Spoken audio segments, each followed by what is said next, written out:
Good evening, everyone. On a very special live stream this week. Normally we do these on Sunday, but tonight we're doing it in the evening on Wednesday. I got stuck in that whole traffic nonsense with the government shutdown, and we were heading back from Pittsburgh and just couldn't do it on Sunday. Christina was exhausted, but I did a big poll. Eddie, if you could show the poll, I asked you guys what you wanted to talk about this week, since we did have to move it to today. And overwhelmingly over the weekend, people said Mamdani. And so then I asked again tonight just to make sure if that's what you guys wanted to talk about. And sure enough, you guys wanted to talk about Mamdani's affordable housing plan. And, could it possibly work in other areas? Because I'm truly interested. And instead of reading a bunch of articles on everybody else's opinion, I just want to present to you what I learned from my own research. I purposely did not listen to anybody else when it comes to this, because everybody wants to swing their own personal opinion on things. So without further ado, if you have any questions throughout the stream, you're more than welcome to ask your questions. All you have to do is write the word question first so Eddie can put it up on the screen. I do want to say hi to a few people. King in the City the First is here. We have a new screen name. It looks a little different than before. All right. Well, welcome. So go ahead, Eddie, and pull up Mamdani's campaign site, and what he would have ultimately won his election was a home affordability, because it's New York City. It's freaking expensive. By the way, the median home price to purchase a home, now this is the median, is over $875,000. So, all right, Eddie, scroll down just a bit, okay? All right, last summer, for the first time, 15 years, New Yorkers were allowed to apply for the lottery, helping them pay rent. The lottery is open for just 1 week. More than 630,000 people were applied for the waitlist program, and currently approves only 250 people a month. So it's like rent stabilization, basically. New York City is now the highest level of homelessness since the Great Depression, and more than half of its households are rent burdened. Rent burdened means that the majority of their income is going towards just living.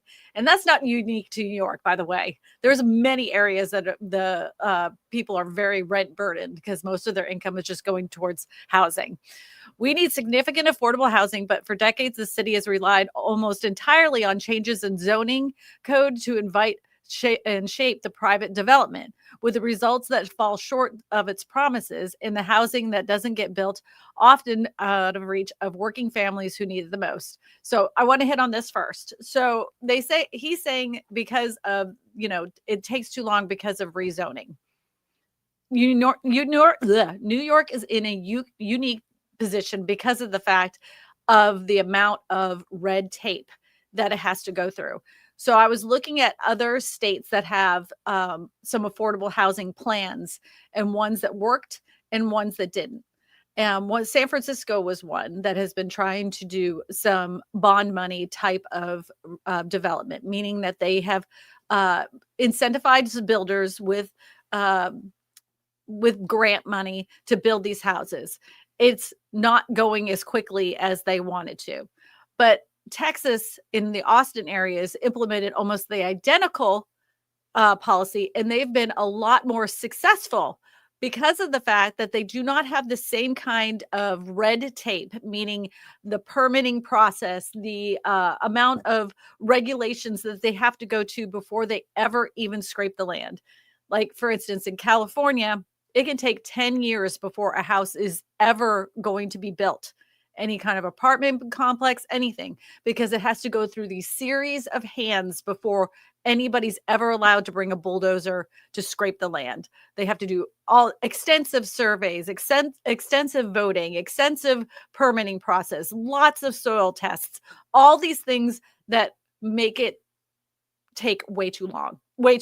Texas doesn't have that. So they've been a lot more successful in Texas, in Austin, because of the fact of they don't have these red tape problems. This is what they're going to be facing in New York, by the way. All right. We cannot afford to wait for the private sector to solve the affordability crisis. Zoran will triple the city's production of public subsidized, permanent, affordable, union-built rent stabilized homes, constructing over 200,000 new units over the next 10 years. Any, well, Eddie, where'd you go? What happened? What did you do? Okay. Any, 100, stop moving that, please. I can't. All right. We can afford to wait for the private sector. Zoran will triple the city's production of public subsidized permanent affordable housing, union build stabilized homes, constructing 200,000 new units over 10 years. Any 100% of affordable development will be get fast tracked. Projects like 200 deeply affordable units in West 108th Street and 175 affordable units above the new Inwood Library and 500 affordable units on the site of the long vacant Greenpoint Hospital will no longer take years to get approved. So he's claiming that he's going to be able to cut the red tape. But the idea of building 200,000 units in 10 years in New York City is a very bold statement. And it's going to take a lot of, he can't just say it and make it magically happen, right? Eddie, please go back to the article. He can't say it and just magically make it happen. There has to be a lot of state involvement as far as regulations that they would need to cut to fast track any of these projects. We will also double the money we're spending on preserving public housing and fully fund our staff cities housing agencies. So we can get it actually done. Okay. From the first public housing in the nation to the union built facility funded limited equity corporations that have kept hundreds of thousands of New Yorkers affordably housed. New York is one of its beacon of creative and private sector affordable housing production. But decades of disinvestment and shrinking government capacity have left us waiting on real estate industry to solve the housing crisis, which they profit. Like, I get what he's saying because, we see it all the time when it comes to private equity and all these other projects. It ends up, they say they're going to build something affordable, but it ends up being affordable for who? Not for a lot of the people that really, truly need an affordable house to live in. But you can't shun away and vilify the people that are actually going to make these make these homes, right? You're still going to need to depend on the private sector, and they're not going to do it for free.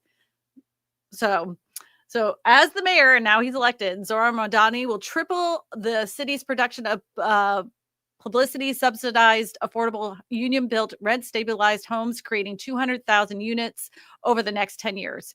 I don't think he can do it. And we'll double the amount of capital we are investing into preserving our homes of existing public housing tenants. This is $100 billion commitment over 10 years. Will once again make us the New York City a leader in the providing homes for families who earn less than $70,000 a year. The median income for renters in New York, and ensure that our city's resources are used to provide jobs with safety and dignity. That number is huge, like 100 billion. But when you start doing these projects, because I know I see it all the time, they start with a number, right? Let's just say the number is, I'm going to be really ridiculous. The number to build a house is going to be $100,000. Then you get into, there's so many things that happen during the building process that now that home that was 100,000 now is 150,000. And then as time goes on, by the time it's open to the market, it's over, 250,000. It balloons, it doubles. It happens every single time. It happened in California. It's happening in San Francisco. It's happened in Oregon. They've had the same issue. They plan for the materials and all these things. They pencil it down. They say it's going to cost one price. And by the time it gets completed, it's nearly double that price. So where are they going to get the money? Well, you have to get your state legislatures to vote on it. He doesn't, he's just the mayor of the city. He can allocate and ask for all these things from the state, but that doesn't mean it's going to happen. Just like any politician, they make a lot of promises. And I think that, I call people dreamers. Like they have these great visions and they truly believe what they're saying. And I think he does. I think he truly believes that he's going to make it happen. And nothing would make me happier to see that it is successful for him, honestly. But the way I'm reading it and the way he's looking to fund it, I don't see how it could happen unless he knows a way to make the state and the local governments, not the whole state government, agree with what he's doing. And outside the city of New York, I can't imagine that a lot of uh, those people are going to say, yeah, you know what? Let's go ahead and invest all this money into New York City. Maybe I'm wrong. I mean, I hope what he's saying is true. I do not see how he can make 200,000 units in the city with the amount of red tape he has to go through to get those buildings done. It doesn't seem plausible to me. It's wishful thinking. He's a big dreamer, and I wish him nothing but success. That's what I want to do that. Will these be like the projects? Well, some of them, some of the buildings that he's talking about is like taking old buildings and retrofitting them for affordable housing. And they've done this before. They've been doing that on, I think they did like 3,800 in old buildings, restoring old buildings that were apartments. And they're doing a good job with it. They understand New York City's buildings a lot better than like, you or me do. And that's part of building these new units is taking some old buildings and restoring them again. That doesn't necessarily mean they're going to be in the projects.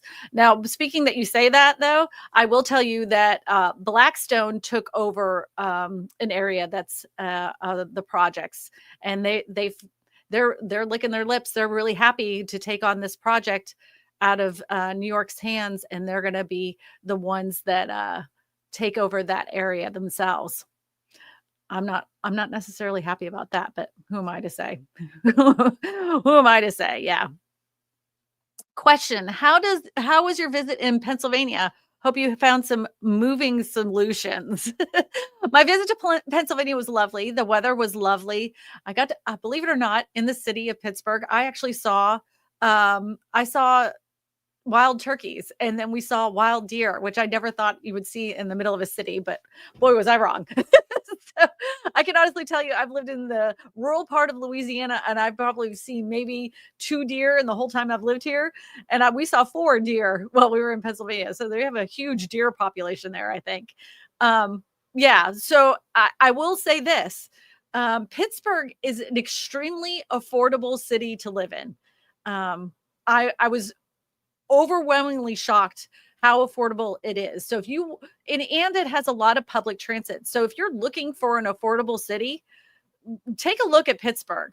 It also has a lot of industry there too. So it's not one of those places, it could have easily fallen just like Detroit did, right? After Detroit and all the car industries left, that city has struggled, right? And Pittsburgh could have been the same with their steel mills and their paper mills, and they're still trucking along, but it's affordable. It's very affordable. Some of the houses, around the city are, 100 years plus. And I was shocked to see how well taken care of a lot of those houses were. It was a surprising city, very busy, not what Kristina's used to. There was a lot of like, ooh, look at that. I was definitely a tourist in that city, but it was a good trip. It was a good trip. So affordability in a city, go to Pittsburgh. MH0862 says 200,000 units. There will be probably a pushback from neighborhoods. And that's another problem. Like a lot of these, a lot of affordable housing projects, it doesn't matter what state or city you're in, they know they have a problem.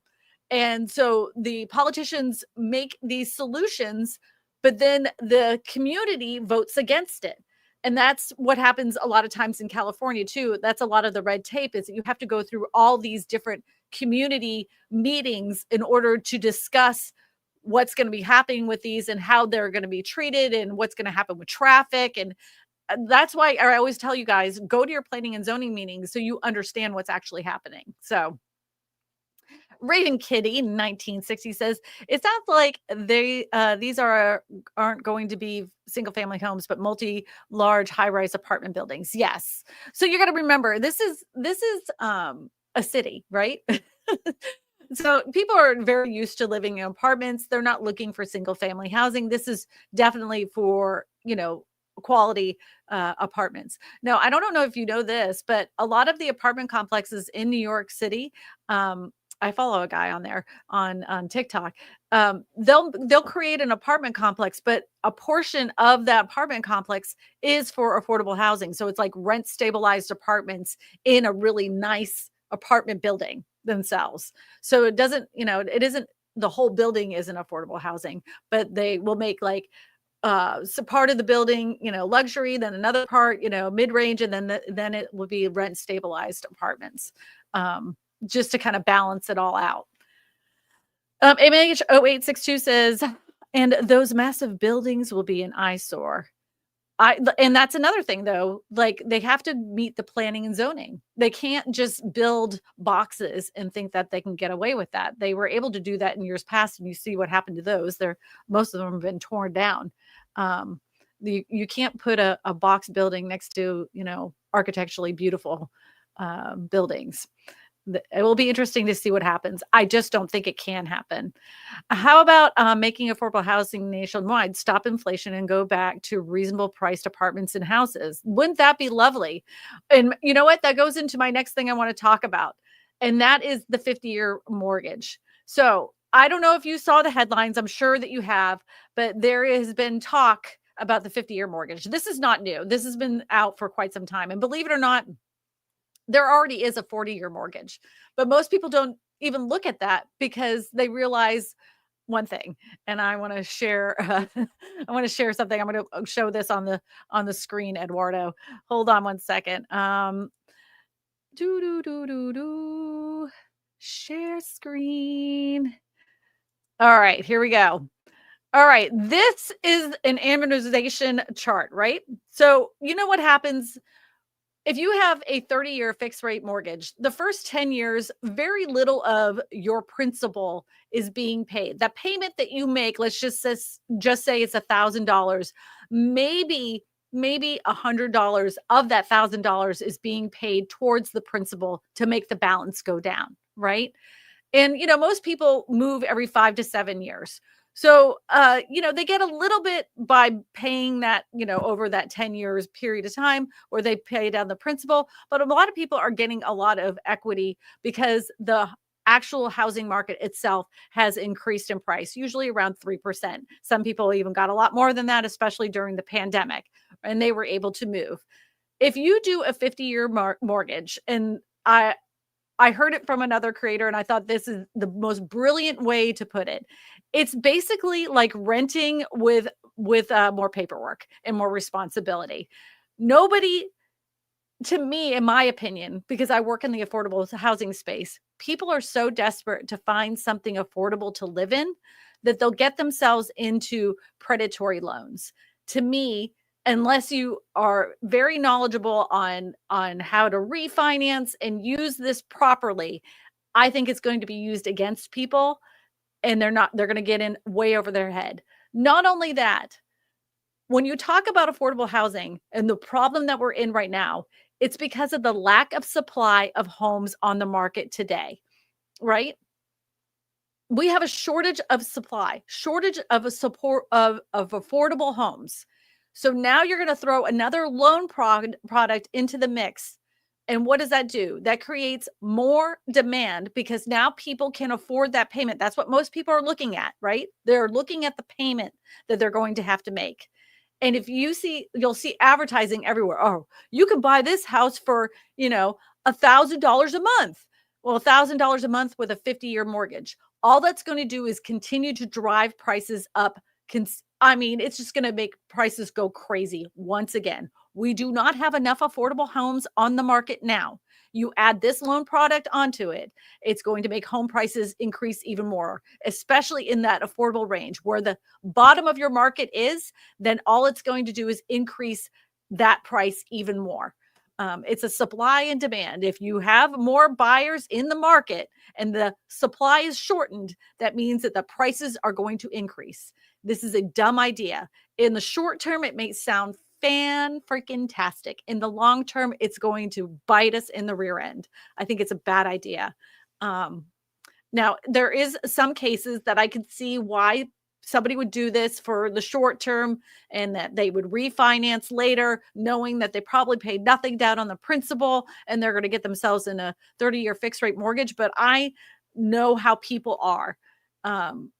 It was kind of like with cars. My dad said, never buy a car that, with a loan for more than 4 years. And then they kept increasing that loan. And the other day I read an article, they're looking at making car loans up to 15 years. That to me is also incredibly stupid because how many cars actually last 15 years? Not many, not many. And all that's going to do is make cars more expensive. They're trying to justify their price on their cars so they could stretch out the loan payments so people will start purchasing their houses, those cars for, I got this truck for over 120,000, but I have a 15-year loan, so my payments are this. I mean, it's ridiculous. And all they're going to do is if the car breaks down, they're going to try to trade it in. They're going to get very little for that, and then they're going to be upside down on their cars. It's the same idea with houses. It's the same idea. Most people move, if you look at the statistics, every 7 to 10 years, right? Younger generations would love to be able to buy a house. If they decide to do the 50-year mortgage, they're going to deeply regret that because of the fact that if they want to move to 7 years, you're counting on the fact that the real estate market will continue to go up. What if it doesn't? We're going to have people that are going upside down. We're going to have people that over buy for a house than they should have.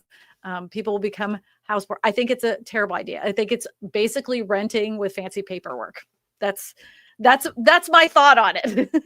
I'd love to hear what you guys think about the 50-year mortgage. I know that some people, especially real estate agents and lenders, I've seen it all over Facebook. They're like, it's just a tool in the tool belt. And if it's used strategically, then, people will this is a really good product. And I'm like, the thing is that as well as I do, most people are not thinking strategically. Most people are like, I just want a house, right? And they see that low payment and they're like, I'll just go ahead and do that. And 20 years later, they barely touch the principal because all they're doing is paying down the interest. That's it. That's all they're doing. And do you know who loves this more than anything? Do you know who loves this type of product more than anybody? The only winners in this are the banks. The only winners in this are the banks. And when it's good for the bank, I say, no, no, no, no, no. No, no, no, no. Going against the grain says, oops, it was sent. Anyways, the interest rate will be 3 times the amount of the actual home. And you'll be paying like quadruple the price of the house, right? By the time you paid that sucker off, I mean, let's say you bought a $400,000 house. By the time you paid it off, it's like you paid over $2 million in interest. I mean, it's so dumb. So dumb. David Matney, hello there, friend. Good to see you. The interest rate for a 50-year mortgage will probably be slightly higher than a 30-year rate. Yeah, absolutely. Absolutely. Jennifer says, I'm leaving the Pittsburgh area, moving to Louisiana. I live in Slippery Rock. Oh, Jennifer, I want to know why you're leaving. Is it too cold? Is it too cold? I thought the weather wasn't that bad. It was cold, but it wasn't that bad. Lawnmower, hello, friend. There's a name of a style of affordable housing estates. Brutalist architecture. Yes, I know exactly what you're talking about. Yeah. Yep, brutalist architecture. Eddie, you can actually show that image if you want to and to look it up.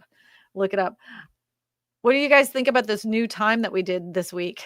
I wasn't thinking that it would do that great, but I'm glad to see over 80 people over here. This is so sad. Are you talking about it being sad because of the 50-year mortgage?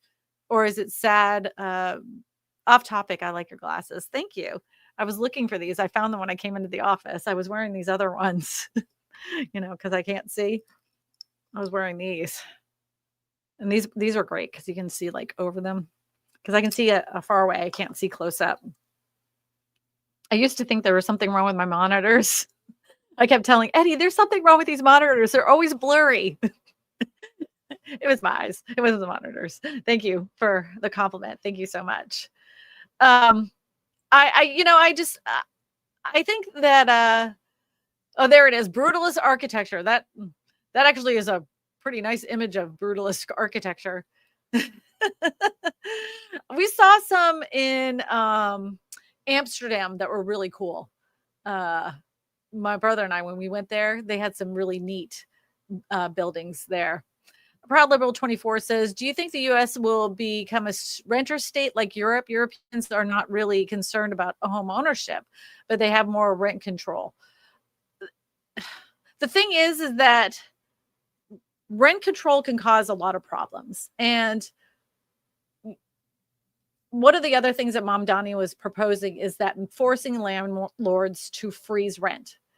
The problem with that is a lot of landlords are not, big conglomerates, right? So you have those mom and pop landlords that have to pay their taxes and insurance. And a lot of times the rent, a lot of them have mortgages on them as well. So the increase in rent for a lot of people is because of the taxes and insurance. I don't know how you force those landlords who are just trying to make their bills to freeze their rents. It caused a huge problem during COVID. How many landlords had to foot the bill for people that had their rent frozen? But we'll see. I mean, all of this is we'll see what happens. I think it's too soon to tell. I think he has some bold plans. He seems to think he can make it happen. I hope he does. I hope he does. It doesn't, from where I'm sitting and what I've researched on other areas in the country, it doesn't look like it's going to be as easy as he thinks because of a lot of the red tape that's involved. Is my feed kind of glitchy? I feel like I'm looking like Mr. Roboto. Amigato, Mr. Roboto. Yes, the 50-year mortgage, because it will be all interest by the time anyone can pay the principal of the home. Yes, I agree. Now, let me give you this situation, right? So what if you're a first-time home buyer and you're able to buy a house with this 50-year mortgage? It brings your house payment down $300. You're thinking, well, that's significant, right? But that you're only going to use this for a period of time because you're seeing home prices go up. So you're saying, okay, I'm going to go ahead and get this 50-year mortgage, pay this for about 5 years, knowing that I won't do anything on the principal. Home prices continue to go up. And now I know that I'm going to get a promotion at my job and I'm going to refinance later down the road. Do you think that is a way that somebody could do it and use it properly? That's what some people are proposing, is that it's just a step into an affordable home. It will make it affordable for you. But when you start making more money, then you refinance and then you just do like a 30-year fixed rate mortgage at that point, or even a 15-year fixed rate mortgage, because now you have a bigger equity position in your house because you've had it for 10 years. Some people are saying that's the way to use it. To me, in my opinion, I just know how a lot of people operate, and they're like, this is what I can afford. And they stay on that payment. And then they end up doing other things like getting another car or getting themselves in debt and other things. I think it's predatory, in my opinion. And I think it's when you open this up to people that are desperate to buy a house, it causes more problems than it will solve. That's my opinion, especially when you have a shortage of supplies. Yeah, Raven Kitty says I'm very glitchy. So I'll be like, what was that? Max Headroom. Hello. I'll be Max Headroom today. Yeah. Beastman, sorry, I'm glitchy. I still love you. Noreen says, why are there 2 live streams on your YouTube channel? Okay, so let me explain. I don't know how this really worked. So on my system it's a third-party system that said, you could do your stream vertically and you could do it horizontally. And they were like, they suggested that I do it both ways. So I said, okay. And I hit the button. So now I think it's just showing 2 live streams and it's the same stream. I don't know. I just clicked the button. I figured this whole evening was a test. I tested out. I tested this on a Wednesday, and I'm testing this new feature that's through StreamYard. I don't know if it works. I will say it confused me because I hit the live stream on my phone and it went vertical. And then I just realized that there's 2 of them. So some people are on the vertical and some people are on the horizontal. Yeah, I pulled it up. I can see it vertical, and then you can do it horizontal. So I guess the vertical version is for people that are on their cell phones, and then the horizontal. I'll never do this again. I just wanted to test it. I just wanted to test it. All right, Noreen says my corporate landlord wants to raise my rent, well, $1,600. Meanwhile, these exact units are posted for $1,499. Oh my gosh, Noreen. So a friend of mine did this with their daughter. So what you do is you go, okay, I'm not going to renew, but you go ahead and apply in the portal for the new apartments. Unfortunately, in most cases, you're going to have to move, but at least you can stay in the same apartment complex and it won't be that hard to move. And then you get into the other apartments that are $1,499 a month. My friend's daughter did that. And so that way because she got the introductory rate, even though she had been a tenant there, because they were raising her rent almost $400. And the new rents were like I said, $400 cheaper. And she's like, this is ridiculous. And they wanted to raise it again because she had been in that apartment complex for like 5 years. I'll never understand why big corporations, like, they almost punish people for being longtime tenants. That literally makes absolutely no sense in my brain. Why are you punishing people for being there for all this time and being good tenants and paying on time? It makes no sense to me. So you're just going to keep taking chances on new customers and give them the lower rate? Naughty. I don't like that. Beastman977 says the real problem I have with 50-year mortgage is that at a 5% rate for that $100,000 loan, you don't even save $200 a month. And then you're committing to 20 extra years. Yeah, that was the whole thing with the 40-year loan. That package is still available. You can actually get a 40-year loan with some lenders, but the cost difference isn't that much money. And that you're paying for an extra 10 years. And all you're doing is paying the bank for an extra 10 years to have that little bit of money taken off. It's totally not worth it. It's completely not worth it. The short-term, you get a little bit less off of your house. You're paying $300 less. In some people's eyes, $300 is a lot of money. But if $300 is a lot of money per month, maybe you should just be waiting to buy a house. I don't predict that these houses are, we're not going to see like a boom in equity positions like we did before. A lot of these areas have stabilized and remained the same. Some areas have even gone down in price.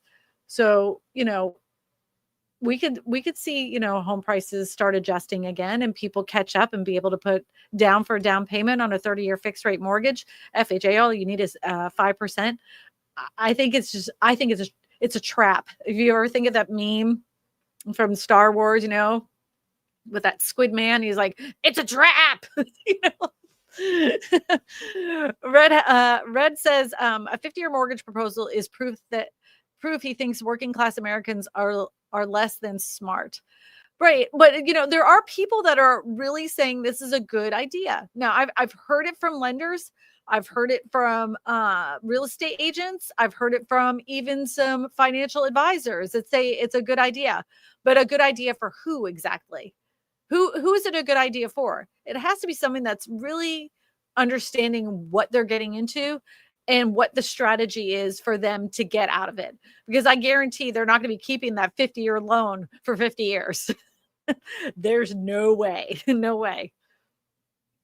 Taylor Hampton says, why buy? 50 years will make the prices of houses go up. That's exactly what I said at the beginning of the stream, is that it's renting with fancy paperwork.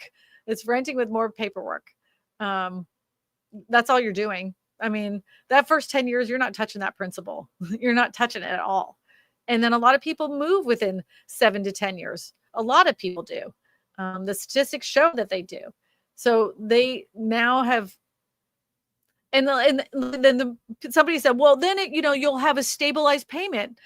Au contraire, mon frere. A lot of people, first-time home buyers, don't know this. I know you guys do, but a lot of first-time home buyers think my mortgage payment will stay with the mortgage for 30 years.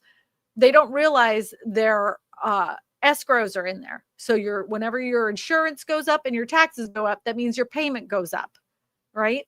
And think how many people are saying to themselves, oh, I got a 50-year mortgage. I can afford $1,600.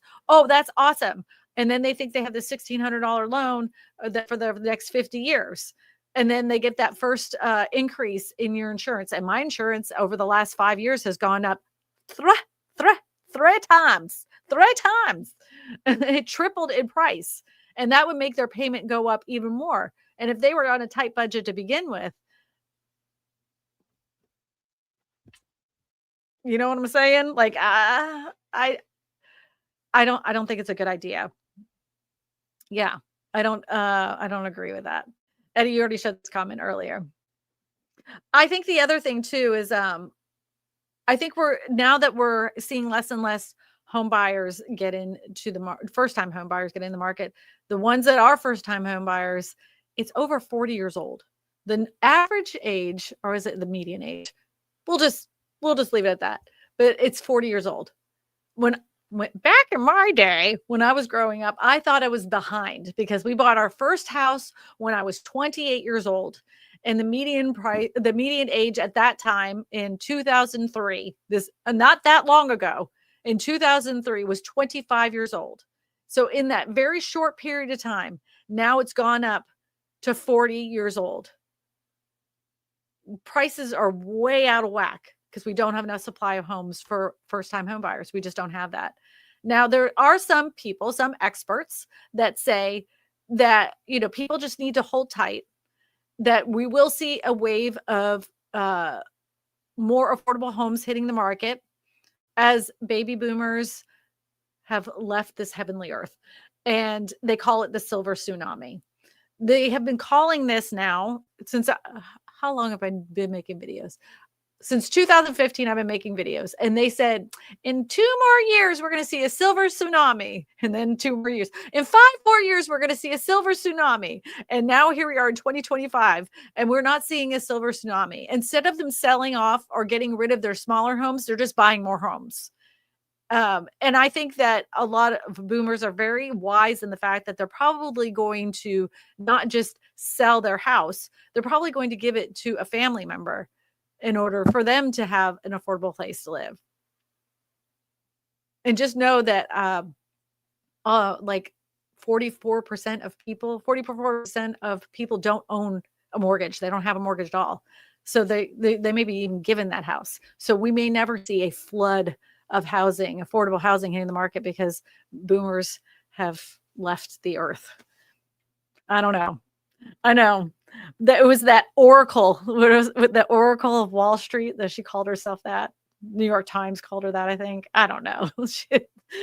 Anyways, Stuart says, I ate 1 month's rent to get into an apartment in March so I could keep better rental rates in the future. No one rents in January, February, March. Ooh, that's a good idea. Yeah, like most people don't want to move in those months, right? It's the worst time to sell too. Like to sell a house here in Louisiana, it's the worst. After Halloween, all the way till Mardi Gras, it's very slow, very slim pickings, and very slow amount of buyers are coming on the market. Not many listings and not many buyers. And then right after Mardi Gras, people are like, let's go buy a house. That's how it works. And every area has its own season to sell and buy houses. It's going to be different in Wyoming than here in Louisiana. It's going to be different in New Jersey than it is in Florida. Everybody has a different season. I wonder if Florida season is different because it's always so warm down there. Interesting. I have to talk to somebody from Florida about that. Red Hat says 50-year mortgage is great for banks and further plummets the net worth of the working class. Yep. Yep. I agree. Beastman says, I have 2 properties that had insurance literally double. Both mortgages went up $300 a month. And that's exactly right. And I think that's some of the problem is, even D.R. Horton got in trouble for this because they didn't average the escrows correctly, right? So people bought houses with the anticipation that their mortgage payment was going to be, $1,200. But since they bought a brand new house on a brand new lot, they only escrow the taxes on the lot itself. So then the next following year, when the new payment came in, because they did their new property taxes, some of these people's property taxes went up an extra $600. And they're like, what the hell happened? Like they were freaking out. And it was because that's what D.R. Horton did as far as their mortgage origination. No one explained to them that this was going to go up. This was like, you only get this for a year until the taxes are reassessed. Then they should be explaining that, but they have a lawsuit. It's a class action lawsuit that it was never explained to them. And when it comes to that particular builder, a lot of them are they own the houses, they own the title company, and they own the then you have the sales agent. So the whole thing is in-house. If it wasn't disclosed to them, I don't know. I don't know. I haven't seen the specifics on that, but I know that you guys know this. When you're buying a house, so much paperwork is thrown in front of you, and they're like, sign here, sign here, sign here. And you can understand why people didn't, if they were told that maybe it wasn't explained to them, they were just told to sign. So Proud Liberal 24 says, my property tax went up from $8,000 to almost $12,000 in 15 years. Yeah. Ours was under 1,000, and it's way, way over 1,000 now. But that's what happens when your properties in your area have doubled. Like when you gain $100,000 in equity in your house in a year, then those property taxes go up. Also, a 15-year mortgage will create more predatory HOAs. You know what? If there was one thing if I could wave my hand over and get rid of, is HOAs. They have gotten so out of hand. The original idea of an HOA was to help to beautify the area. They have some racist connotations there as well. But to me, they have outlived their usefulness in a lot of areas. And if you live in like Texas, Louisiana, any new home construction in the South, you can't buy a house unless it's in an HOA. There is no choice. And a lot of them are being taken over by private equity firms.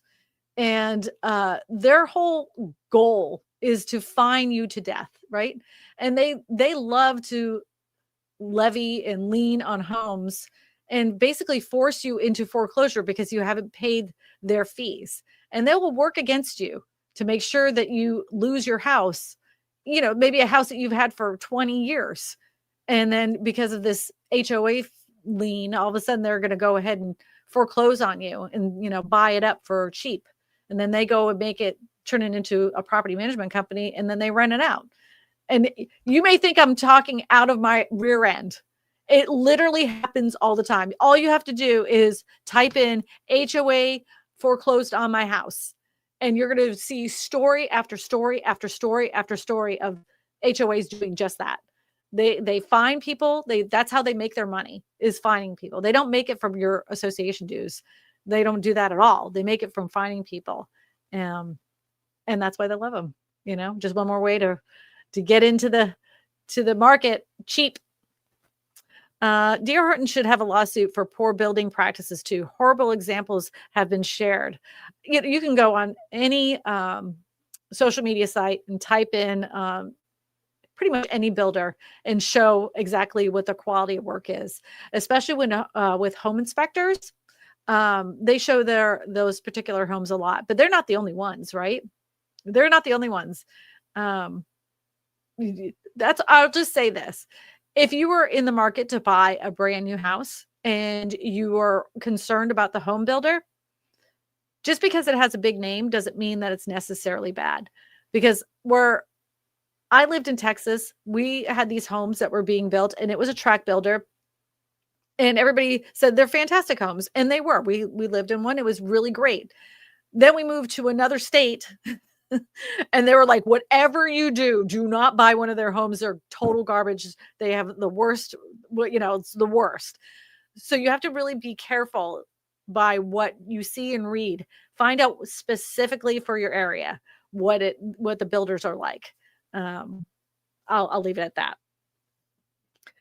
And trust your gut. If something feels wrong, a little off kilter, walk away.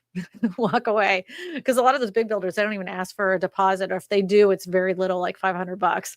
I'd rather lose $500 than have a 30-year fixed rate mortgage on a house that I can't stand. Yep. D.R. Horton also initiates a lot of lawsuits if the cities or counties won't bend over backwards to facilitate them. Doesn't surprise me. When you got a lot of money and you got a big name like that, you can throw a lot of lawsuits around to get what you want. I'll take Mamdani's plan over that billionaire real estate developer any day of the week. I just don't know if he can get it done. I don't think he can get it done. I want to be wrong so bad. I would love nothing more than it to be successful and people be able to find an affordable house to live, affordable place to live. And if it is successful, maybe this plan could be duplicated other places. I hope I'm wrong, and I hope they're right and they get their houses, but I don't see by looking at his plan how it can't get done. So, David Matney says the median age for the first-time home buyer is 40 years old. Yeah, David Matney shared that little tidbit of information with me earlier today when we had a meeting. So, all right, Red says there's a silver tsunami. The thing with the silver tsunami is they miss the key variable. Boomers are healthier and living longer than expected, which is a great thing, to be honest. Yeah, I know. And the other thing they kept saying, though, was that these people were going to retire and sell their homes. Well, they're finding out that a lot of boomers are working till the day that they die because they've made their whole life about their career, and they're not looking to retire. They're not looking to sell their house and move to Florida. They rather keep working and have their house in New Jersey and in Florida, or their house in Massachusetts and Phoenix. They're keeping both properties. And that's another statistic that everybody needs to be aware of, because a lot of times I see this in my comment section where people are saying that, well, there's all these vacant properties. There's over 7 million vacant properties. What is listed as a vacant property isn't necessarily vacant at all. A lot of these people it's their second and third homes, right? So even though, because they don't live there year round, the county considers it vacant, even though they live there, 4 months out of the year. So it's a vacant property, but it's never meant to be sold. It's not meant for them to sell. They're using it as a placeholder. The snowbirds, right? Some of their houses are considered vacant properties because they don't live there year round. So that's a misnomer when it comes to the numbers. When people talk about vacant properties, like, oh, we just need to force people to sell all their vacant properties. Now, with that being said, I'm not saying that a lot of big developers and property management companies purposely don't rent the properties out to use them for some kind of tax stuff. I'm not saying that doesn't happen. There's a guy that he lives in a building and he's only one of 3 people in that whole entire building. I'm not saying that doesn't happen, but the majority of vacant properties are not they're not vacant because it's nefarious. They're vacant because people are using it as a second or third home. MH08 says living with depression era grandparents contribute to my hoarding tendencies. Can't throw that out. Might be able to use it for something late. I'm a throwawayer. I'm like, now, because we're going to be moving and I'm going to throw away stuff. But I will say I'm the kind of person that I can make anything out of nothing out of the refrigerator. My kids will say, "There's nothing in the refrigerator." I'm like, "Oh, contraire, mon frere," and Kristina will come up with a fantastic meal.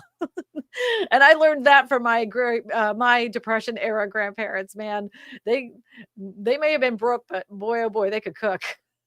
That's the one thing I know. We may be broke, but we'll never starve. I can make anything out of anything, and it'll be delicious. It'll be delicious. I thought about making another YouTube channel just showing all the things I can make, feeding a family of 4 for less than $10 a meal. A whole entire meal for less than $10. I could totally do that with extras in dessert. Kristina's done it before. Back in my day when the last housing crash happened, Kristina did that. And my kids will say that was like the best time because Kristina could come up with some really fun meals. So I have a question. So yes, if sir. Mamdani does the rent freeze, would that cause more the issue that you talked about earlier where apartments become more vacant because, again, landlords won't be able to rent out because of property tax and insurance? So in doing rent freezes, wouldn't you have to look at property tax and insurance? And not saying that landlords aren't overcharging, but they're going to use that always as an excuse. Time will tell. Like we just don't know.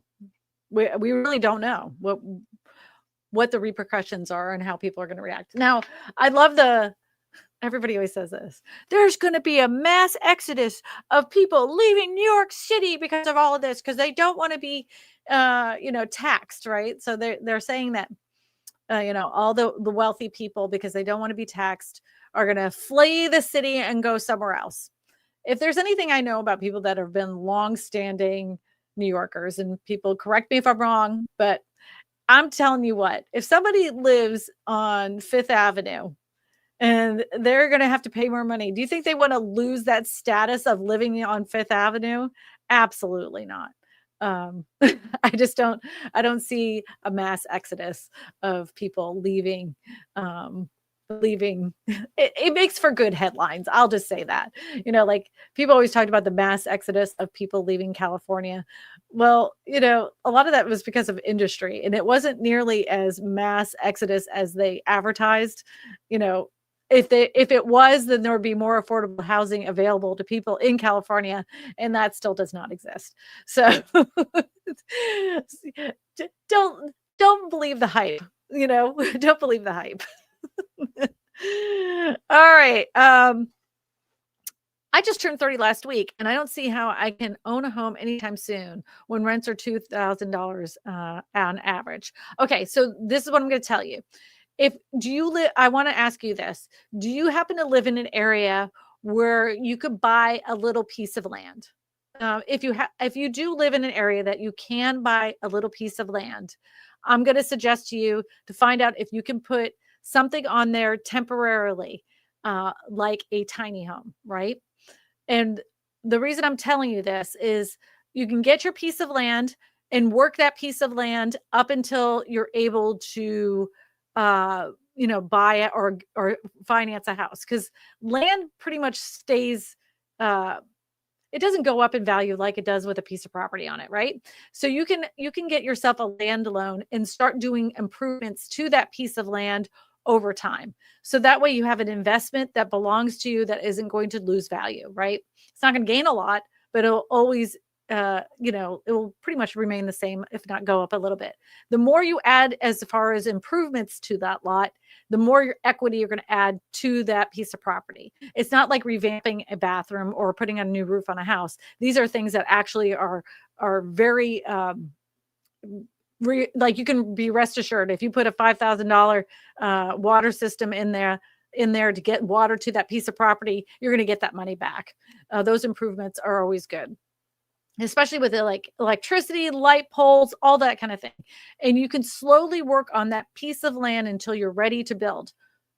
Now, if you're able to get a tiny home, and several people on my own channel, subscribers of mine, have done this. They get a piece of raw land.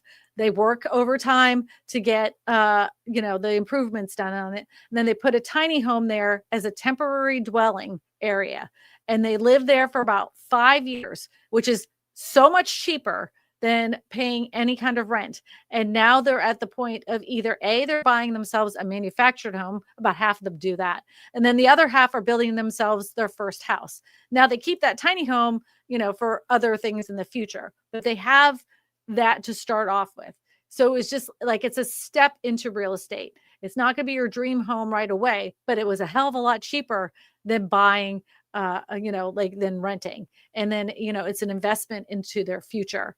They will build on it in the future. So that would be my suggestion to you. Look into that area. See if you can find a piece of land that you can start, fixing up for yourself. And then you can build your house, your dream house.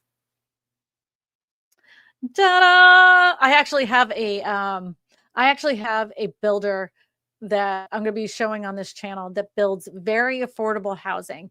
I wouldn't say that it's like, 30-year resistant housing, but it's good temporary housing. And it's an idea for people like yourself that are looking to get somewhere so you can save some money. It will be a hell of a lot cheaper than renting.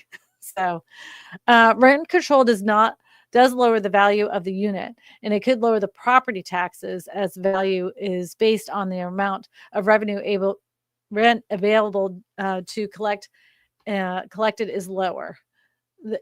On the amount of revenue able to be collected is lower, in my opinion. Well, I mean, there's rent stabilized units in pretty much every single city. If you overdo it, then it does make the city suffer. God, I hope you guys didn't hear my stomach. That was really loud. Yeah, but you got to have some rent stabilization, or you're not going to have people that work in your city that can get in to do the jobs that you need to do. Every city, every functioning community needs people that are servers. We need people that are police officers. We need nurses. We need people that work at the corner store. And they're not making enough money to afford the rent in the area. If you look at Bozeman, Montana, they have the worst problem in the world because the rich people keep voting out affordable housing options. So people have converted garages into apartments, and they have whole entire families living there so they can work in the area that they lived their whole entire lives. But the real estate got too expensive, and they keep voting down affordable housing. So rent stabilization can work. If it's overdone, it can blow up in your face. Old Lady Pending. I didn't get to see her comment. Old Lady Pending was there. What I was going to read her comment there, Edward. Eddie's in the background. I don't know if you guys know that. He is the one that puts comments on the screen. Proud Liberal 24 says, how realistic is a pre-qualification amount compared to what you can actually afford to pay? Pre-qual almost seems too high. Okay. A pre-qualification letter is pretty much like, let me just say this. You could pretty much walk down to the corner store and say, hey, can you give me this pre-qualification? They're not, there's pre-approvals and pre-qualifications. I forget which one is which. As long as they have gone through your entire paperwork, and us as real estate agents, this is what we do when we're working with as a listing agent. We get these letters that come in, and some lenders really suck at doing these pre-qualification or pre-approval letters. And you have to really read what they've actually put on the sheet on how much this buyer can afford. And what I do right away, the first thing I do, and I know that my friend David Matney, who's in the chat here, we call that lender and say, hey, I know that I've gotten this pre-qualification letter from you. Have they turned in their W-2s? Have you looked over their bank statements? Have you verified their employment? How much weight does this pre-qualification letter actually have? And then you realize, where they're at in the process of getting approved for the loan. But I'll tell you what, some of these lenders are they're being tight. They're double checking a million times over before they ever decide to let you purchase a house. Now they're being really stringent. So Old Lady Pending says, I just bought my first house at 27. I live rural. That's why was the only way. Yeah. There are some cities that are affordable. like I was telling everybody earlier, Pittsburgh is extremely affordable. Cleveland's is affordable. You just got to look around. In my area, I live outside of Baton Rouge, and it's still not affordable. I mean, I could drive to the grocery store and see goats, chickens, ducks, like all these farm animals all the way to the grocery store. And it's not affordable to live here because we're one of the few school systems that actually has good schools. So everybody moves here because of the schools. So, hello, GS Excellence. It's good to see you. Sunshine says, check with the county to see what they require and expect that it'll probably change. Yes. Yes. Always. Yep. Tiny home is a nice idea on a tiny piece of land, but if you spend a fortune on transportation, no savings. Exactly. That's why I was saying if you can find a piece of land in your area, like in our area where we live, you can find a piece of land for a reasonable price. The biggest expense that you'll have with a piece of dirt here is getting the utilities, well, and electricity out. A lot of the other stuff is easy. And, we have I don't know if you know this, but like half the state is underwater or below sea level, I should say. So to getting that, you get a piece of land and you think it's fantastic, but only like, I saw this one couple, they bought 5 pieces of land and only a quarter acre of those 5 acres were usable because the rest of it was completely, unusable wetlands, considered wetlands. They couldn't do anything with it. And they were trying to loam it out. And I'm like, you should have done that survey before you bought that piece of land. I don't know what they're going to do with it. The only thing I could tell them to do is lease the land out and let like goats and chickens and all those things go and graze on there, because that's the only way they're going to get their money back on that. I was not the real estate agent when they bought that. Just saying.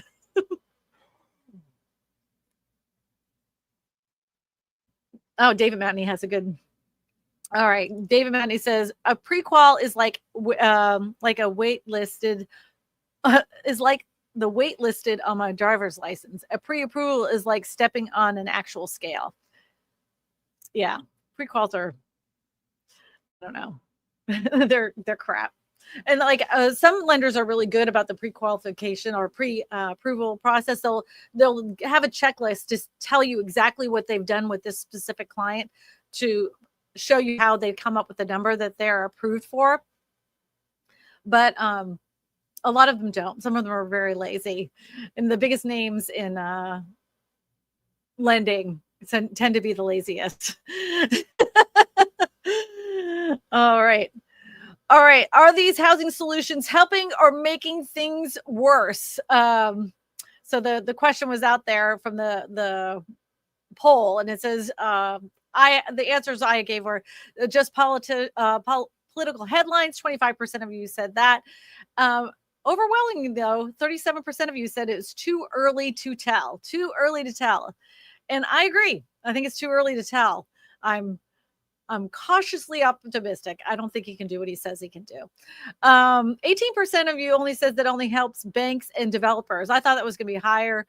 And a lot of you are right. It's going to be too expensive to be affordable. So a lot of these affordable housing plans, they start off with dreams and aspirations of making the affordability crisis even better. But then when they turn around and get them done, those homes are not affordable for a good portion of the people that live in the area. It happens all the time. So you guys are right on the nose. You guys are amazing. You guys are amazing. So if you guys have any questions, by the way, we normally do this on Sundays. If you're new to this channel, these live streams are usually typically on Sundays. I had to do it today because I was stuck on the airports in the airlines. So I was giving this a whirl. Proud Liberal 24 says, question, have you ever seen a buyer sued for specific performance after going under contract and backing out? Do they normally just lose the escrow money? I have seen sellers and buyers go through the litigation process here in Louisiana.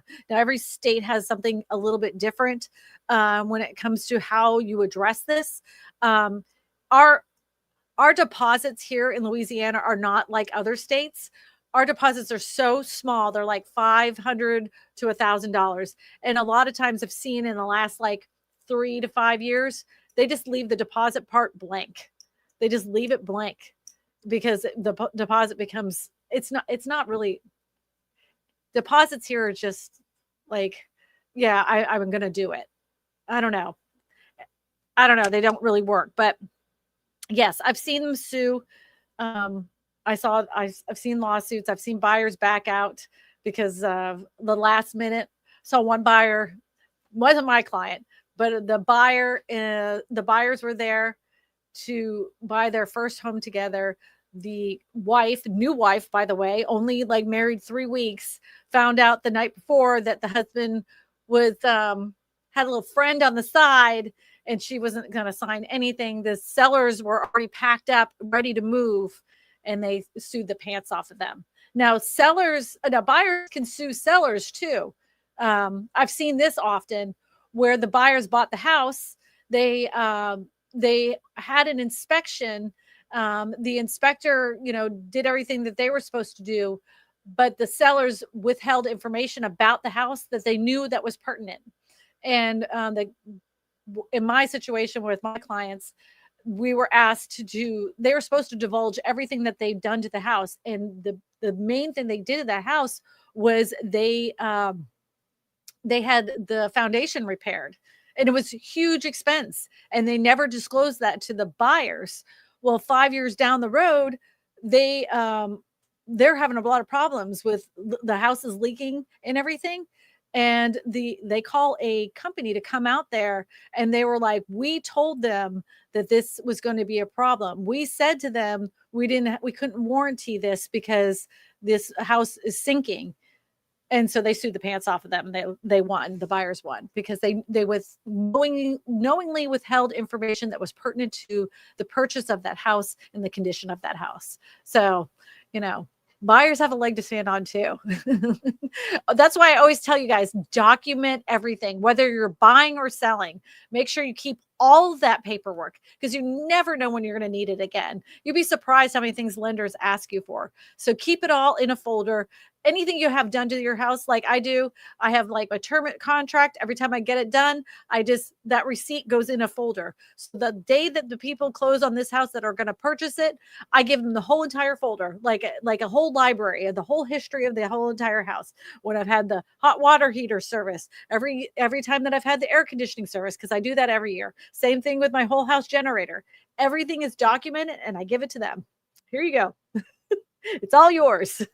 So, all right, everybody, if you have any questions for me, you can always visit my website and fill out one of the forms. All you have to do is click on the pink button at KristinaSmallhorn.com. Just go ahead and fill that out. Put your phone number there, and I'll get back to you at my earliest convenience. This week, this live stream will be on anywhere you listen to podcasts. We use this as a podcast. And if you want to share it with your friends and family to talk about Mamdani and its affordable housing plan or the 50-year mortgage, go ahead and like I said, let's look up Kristina, Real Estate for Everyone, Kristina Smallhorn. There I am. Boom. Share it with your friends and family and have a whole discussion about it. I'm sure it'll be a heated conversation over the Thanksgiving dinner table. I know it would be at mine. And if you guys have any other questions beyond that time, you can always put it in the comment section once this video is published. I want to thank everybody for coming out here on a special day because normally we don't only do these on Sunday. And I hope to see you this Sunday. If there's something you want to talk about this Sunday, we'll do it. I can't wait to see you. All right, everybody. I love you. I mean it. Mwah, mwah, mwah. See you on Sunday. So long. Farewell.